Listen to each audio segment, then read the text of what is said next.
নমস্কাৰ এই মুহূৰ্তত আপোনালোকে চাইছে SN News 24 ইউটিউব চেনেল ৰাজ্য সভাটোতে কেইবাটাও গুৰুত্বপূৰ্ণ খবৰ আপোনালোকলৈ আগবঢ়াইছে যিকেইটা খবৰ আপোনালোকে জনাটো অত্যন্ত দৰকাৰী আৰু এই খবৰকেইটা আপোনালোকে উপস্থাপন কৰাৰ আগতে আপোনালোকে যদি এই চেনেলটো নতুনকৈ আহিছে তেন্তে চেনেলটো প্লিজ সাবস্ক্ৰাইব কৰি থব আৰু ভিডিঅ'টোত এটা লাইক কৰি উৎসাহিত কৰিব প্ৰথমটি খবৰ ভয়ংকৰ অস্থাহীনতাত বিজেপি চৰকাৰ এই মন্তব্য কৰিছে মুখ্যমন্ত্ৰী ঘনিষ্ঠ এগৰাকী মন্ত্ৰীয়ে ৰব এই কথা আমি কোৱা নাই অসমৰ মানুহে বিশ্বাস কৰে কেৱল গৌৰৱ গগৈকে দলটো বাদেই স্বয়ং মুখ্যমন্ত্ৰীকে আওকাণ কৰিছে অসমৰ জনতাই ইয়াৰ পাছৰ এটা বিগ ব্ৰেকিং নিউজ লাখপতি বাইদেউৰ তালিকাত আপোনাৰ নাম নাহিল নেকি তালিকাত নাম নহা মহিলাই শীঘ্ৰেই কৰক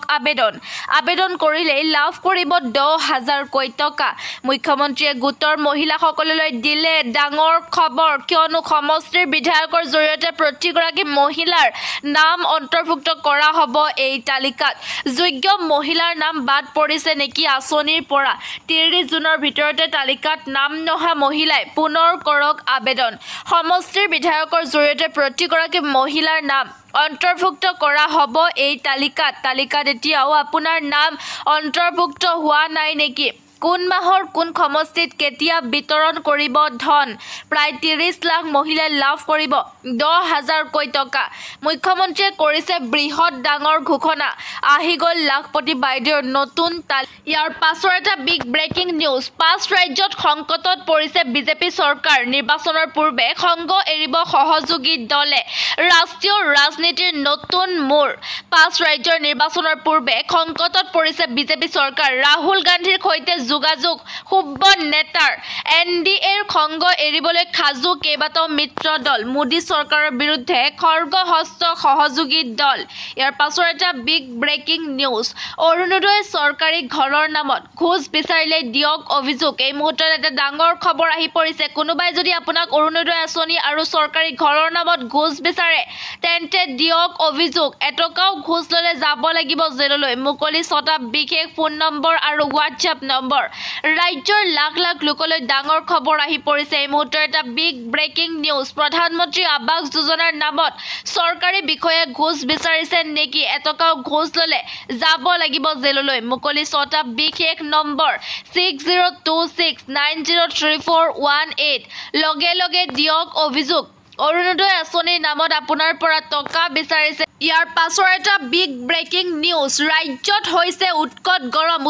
গৰমৰ বাবে বিদ্যালয়সমূহৰ সময়সীমা সলনি কৰিব লগা হৈছে লগতে উৎকট গৰমত প্ৰাণ হেৰুৱাইছে কেইবাজনো লোকে উৎকট গৰমত প্ৰাণ হেৰুৱালে ধেমাজি উচ্চতৰ মাধ্যমিক বিদ্যালয়ৰ 6ষ্ঠ শ্ৰেণীৰ ছাত্ৰই ধেমাজিত উৎকট গৰম সহ্য কৰিব নোৱাৰি এজন 6ষ্ঠ শ্ৰেণীৰ ছাত্ৰৰ মৃত্যু হোৱা ঘটনাই সমগ্ৰ জিলাখনত গভীৰ শোকৰ ছায়া পেলাই ত্ৰজন উৎকট গৰমৰ বাবে প্ৰাণ হেৰুৱালে ছাত্ৰই ডিজিটেল সংবাদ ধেমাজিত উৎকট গৰম সহ্য কৰিব নোৱাৰি এজন 6ষ্ঠ শ্ৰেণীৰ ছাত্ৰৰ মৃত্যু হোৱাৰ ঘটনাই সমগ্ৰ জিলাখনৰ লগতে ৰাজ্যখনত গভীৰ শোকৰ ছায়া পেলাইছে উল্লেখ্য যে ধেমাজি উচ্চতৰ মাধ্যমিক বিদ্যালয়ৰ 6ষ্ঠ শ্ৰেণীৰ ছাত্ৰ অভিজ্ঞান ফুকনে 11 জুন বুধবাৰে বিদ্যালয়লৈ আহিছিল তেওঁৰ বয়স হৈছিল মাত্ৰ 12 বছৰ গৰমৰ মাজতে বিদ্যালয়ত পাঠ গ্ৰহণ কৰি ঘৰলৈ যোৱাৰ পিছতেই তেওঁ জ্বৰত আক্ৰান্ত হয় আৰু স্বাস্থ্যৰ অৱস্থা অতি জটিল হৈ পৰে পৰিয়ালৰ লোকে তেওঁক জ্বৰৰ ঔষধ খুৱায় যদিও তেওঁৰ স্বাস্থ্যৰ অৱস্থাৰ কোনো পৰিৱৰ্তন নহয় ইয়াৰ পাছৰ এটা বিগ ব্ৰেকিং নিউজ মক্কালৈ যোৱা 250 জন বিমান যাত্ৰীৰ সৈতে ভয়ংকৰ ঘটনা হজযাত্ৰীক কঢ়িওৱা বিমানত অঘটন আল্লাহৰ নাম লৈ ৰক্ষা পোৱা বুলি দাবী বিমান যাত্ৰীৰ মক্কালৈ যোৱা 250 জন বিমান যাত্ৰীৰ সৈতে ভয়ংকৰ দুৰ্ঘটনাৰ পৰা ৰক্ষা পৰিলে 250 জন হজযাত্ৰী উত্তৰ প্ৰদেশৰ লক্ষ্ণৌ বিমানবন্দৰত এই ঘটনা সৌদি আৰবৰ পৰা আহিছিল বিমানত অঘটনৰ পিছত যাত্ৰীৰ মাজত হাহাকাৰ অৱস্থা অৱতৰণৰ সময়তে বিমানখনৰ চকাত জুইৰ সূত্ৰপাত হজযাত্ৰী কঢ়িওৱা বিমানত অঘটন ইয়াৰ পাছৰ এটা বিগ ব্ৰেকিং নিউজ মন্দিৰত বিশেষ মাংস পেলোৱাৰ আঁৰত বিজেপি RSS বাহিৰৰ পৰা অহা RSSৰ কৰ্মীৰ ওপৰত চকু দিয়ক আৰক্ষীয়ে বাহিৰৰ পৰা অহা RSS বজৰং দলৰ কৰ্মীৰ ওপৰত চকু দিয়ক অসম আৰক্ষীয়ে শান্তি সম্প্ৰীতি নষ্ট কৰিবলৈ প্ৰদূষিত বাতাবৰণ সৃষ্টি কৰে এইসকল লোকে ধুবুৰীৰ ঘটনাক লৈ গৰজি উঠিলে APCCৰ সভাপতি গৌৰৱ গগৈ ডাঙৰীয়া বাহিৰৰ পৰা অহা RSS বজৰং দলৰ কৰ্মী ওপৰত চকু দিয়ক অসম আৰক্ষীয়ে মন্দিৰৰ সন্মুখত নিষিদ্ধ মাংস পেলোৱাৰ আঁৰত সদায় বিজেপি RSSৰ লোক জড়িত অসমতো মধ্যপ্ৰদেশ উত্তৰ প্ৰদেশৰ দৰে পৰিস্থিতিৰ সৃষ্টি কৰিব বিচাৰিছে ৰাজনীতি কৰিবলৈ মন্দিৰৰ সন্মুখত নিষিদ্ধ সামগ্ৰী পেলাই বিজেপি RSS কৰ্মীয়ে মন্দিৰৰ সন্মুখত নিষিদ্ধ মাংস পেলোৱাৰ আঁৰত সদায় বিজেপি RSSৰ লোক জড়িত আছে বুলি মন্তব্য কৰিছে ইয়াৰ পাছৰ এটা বিগ ব্ৰেকিং নিউজ বৃদ্ধি কৰা হ'ল ৰেচন সংগ্ৰহৰ সময়সীমা নতুন নিয়মেৰে সংগ্ৰহ কৰক ৰেচন দোকানীয়ে অনিয়ম কৰিলে এই নম্বৰত দিয়ক অভিযোগ 20 জুনলৈ লাভ কৰিব ৰেচন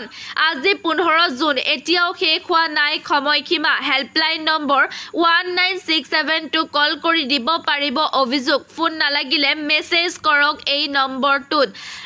ডাইল কৰক 180034536111 দোকানীয়ে অনিয়ম কৰিলে দিয়ক অভিযোগ নতুন নিয়মেৰে সংগ্ৰহ কৰক ৰেচন বৃদ্ধি কৰা হ'ল ৰেচনৰ ইয়াৰ পাছৰ এটা বিগ ব্ৰেকিং নিউজ কেন্দ্ৰীয় চৰকাৰৰ কৰ্মচাৰীসকলে সোনকালে 18 মাহৰ বাবে DA এৰিয়াৰ পাব পাৰে সবিশেষ জানক কৰ্মচাৰীসকলৰ DA ওপৰত আগতীয়াকৈ সিদ্ধান্ত ল'ব বুলি আশা কৰা হৈছে এক প্ৰতিবেদন অনুসৰি পৰৱৰ্তী কেবিনেট বৈঠকত ইয়াক আলোচনা কৰা হ'ব পাৰে এইটো বিশ্বাস কৰা হয় যে কেন্দ্ৰীয় কৰ্মচাৰীসকলৰ নিম্নতম দৰমহা বৃদ্ধি হ'ব পাৰে কৰ্মচাৰীসকলৰ নিম্নতম মৌলিক দৰমহা 18000 টকাৰ পৰিৱৰ্তে 26000 টকা হ'ব দৰাচলতে ৰাষ্ট্ৰীয় যুটীয়া পৰামৰ্শদাতা যন্ত্ৰ পৰিষদে দাবী কৰে যে সপ্তম দৰমহা স্কেলৰ অধীনত 18 মাহৰ বাবে অমীমাংসিত DA বকেয়াৰ এককালীন নিষ্পত্তিও কৰিব লাগে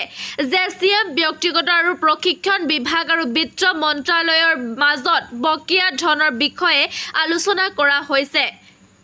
এটা বিগ ব্ৰেকিং নিউজ দেশৰ কৃষকসকল খাজু হওক কিয়নো জুন মাহতেই পাব ভাল খবৰ জুন মাহতে দেশৰ কৃষকসকলৰ বাবে আহিছে এটা ডাঙৰ খবৰ চৰকাৰে মুকলি কৰিব PM কিষাণৰ ধন দেশৰ প্ৰকৃত কৃষককহে প্ৰদান কৰা হ'ব PM কিষাণৰ ধন PM কিষাণৰ চৰকাৰী ৱেবছাইটত কৰিব পাৰিব eKYC কৃষকৰ বাবে মুকলি pmkisan.gov.in হিতাধিকাৰীসকলে কৰিব লাগিব eKYC আপডেট চৰকাৰী দেশৰ কৃষক সকলে আগতীয়াকৈ এই ধন লাভ কৰিব শীঘ্ৰে কৃষকৰ একাউণ্টত সোমাব 2000 কৈ টকা দেশৰ কৃষকসকলৰ বাবে ভাল খবৰ আহি পৰিছে ইয়াৰ পাছৰ এটা big breaking news Google pay phone pay ব্যৱহাৰকাৰীৰ বাবে ডাঙৰ খবৰ 30 জুনৰ পৰা সলনি হ'ব লেনদেনৰ নিয়ম